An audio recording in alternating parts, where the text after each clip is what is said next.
For this week's Wellbeing Wednesday, I want to talk about the position that we sleep in and how that plays a role in getting better sleep overall.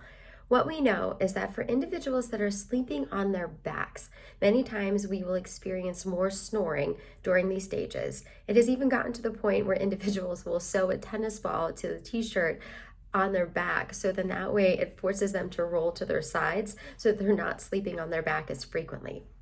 While this may be the extreme, what we do know is that oftentimes when we're sleeping on our back, our necks will elongate and end up putting more pressure and obstruction on the airway because our jaw ends up being overextended and pulling more pressure and putting more obstruction to the airway. We do know additionally that sleeping on our stomachs can be incredibly difficult and negative for our sleep. When we're sleeping on our stomachs in that position, it is considered to be the worst for quality sleep. We know that your spine can have more pressure on it when we're turning our head from side to side to try to breathe. It can keep our neck in a twisted position. So ideally, typically researchers are recommending sleeping on either side to achieve the best quality sleep. Now that begs to the question, should it be the left side or the right side? And there's interesting conflicting research here. Research does show that for some individuals, when you're sleeping on the left side, that it has increased benefits for overall health. So for instance, helping with sleep apnea, helping with chronic back pain, but that does play a role both on the right and the left side of sleeping.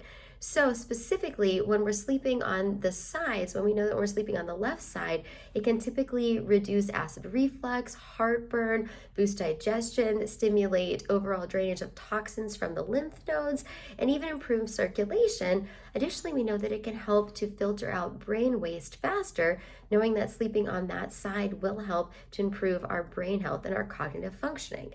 This is something that we see for individuals with GERD, that gastroesophageal reflux disease, for people that have heartburn and other reasons, including women that are pregnant. There is also research, though, from recent studies showing that sleeping on the right side can help for people specifically that have chronic heart conditions.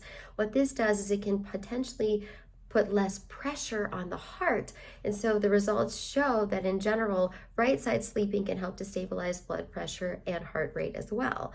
So in general, what we're finding is that being able to sleep on either of your sides is going to be better for your overall health than sleeping on your back and sleeping on your stomach.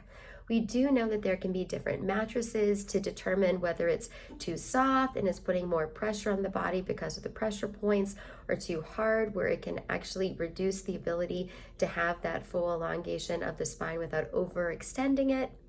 So in general, for side sleepers, we see somewhere between that medium to firm mattress, giving the best support, specific pillows for side sleepers to make sure that we are still having alignment for the neck, being able to have that support and keeping the airways open over time. And in general, getting into a symmetrical side sleeping position with our arms and hands below the neck and more parallel with the body instead of above the head, also being able to help with ideal sleep.